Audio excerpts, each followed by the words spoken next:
Nagbabalik tayo sa huling yugto ng ating online viewership ngayong araw po ng Lunes, June 17. Pero bago natin umpisahan ang huling yugto ng ating online viewership ay humihiling ako na pakisubscribe ang aking YouTube channel. Pakiclick ang bell icon para una kayong manotify sa mga bagong video na ilalabas ko. At pakidamay nyo na rin na i-follow ang aking Facebook page na Mega TV at ang aking TikTok account na Kaparokya TV. Maraming salamat! Sa mga kaparokya, quick recap lang po tayo sa lumabas ng online viewership sa unang yugto at ikalawang yugto ngayon pong araw.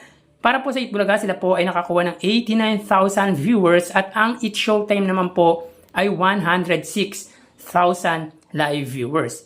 Sa ikalawang yugto naman po, ang Itbulaga ay may 99,000 live viewers at ang It Showtime ay may 107,000 live viewers. Sa mga kaparokya, kung mapapansin nyo po ay mababa po ang views na nakuha ng It Showtime ngayong araw. Though, may kita natin na mataas pa din ito sa Itbulaga. Ngunit hindi ito yung usual number ng It Showtime kung saan sa unang yugto at ikalawang yugto ay hindi man lang sila umabot ng 20,000 sa kanilang Facebook Live at 100,000 sa kanilang main channel na ABS-CBN It Showtime.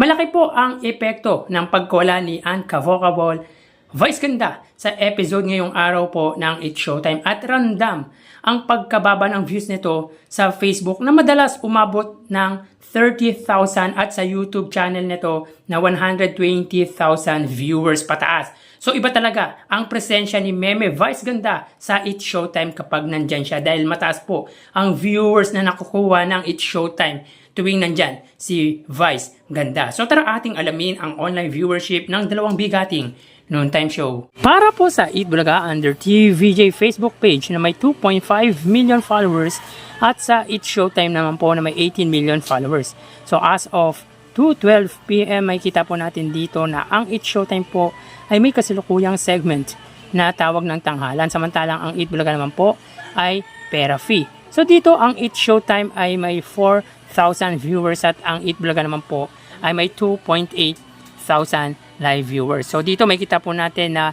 mababa po ang iniangat ng It Showtime sa Itbulaga. So mapunta naman po tayo sa TV Network YouTube channel at unahin po natin ang TV5 Philippines na may kasalukuyang subscribers na 1.84 million subscribers. Samantalang ang It Showtime naman po under po yan sa GMA Network YouTube channel na may 35.5 million subscribers.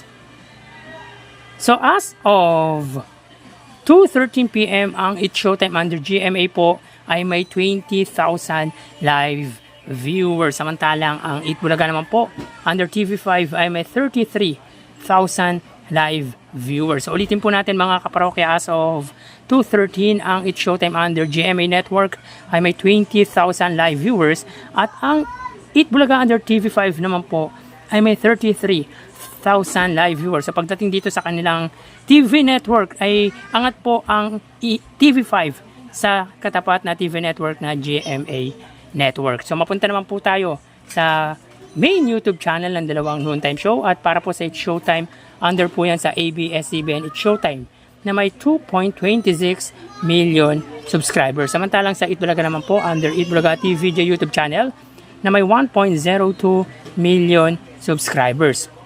So as of 2:14 PM ang It Showtime po ay may 48,000 viewers. Samantalang ang Itbulaga naman po, sila po ay may 37,000 live viewers. So ulitin po natin mga kaparokya, as of 2:14 PM ang It Showtime, sila po ay may 48,000 live viewers at ang Itbulaga naman po ay may 37,000 live viewers.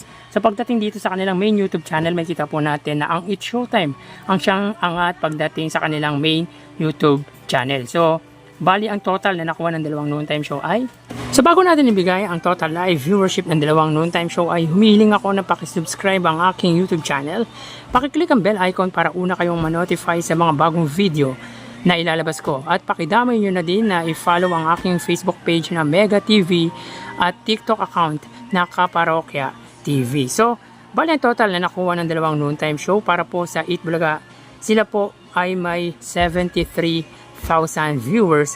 Samantalang ang It Showtime naman po ay may 71,000 live viewers. So ulitin ko po mga kaparokya, ang total live viewership ng Eat Bulaga po ay may 73,000 at ang Eat Showtime naman po ay 71,000 live viewers. So yan po ang lumalabas sa kanilang online viewership as of 2:16 PM at bukas ho ay matutunghayan nyo na naman ang panibagong yugto ng ating online viewership ng dalawang noontime show. Magpapaalam na po ako. Thank you and God bless.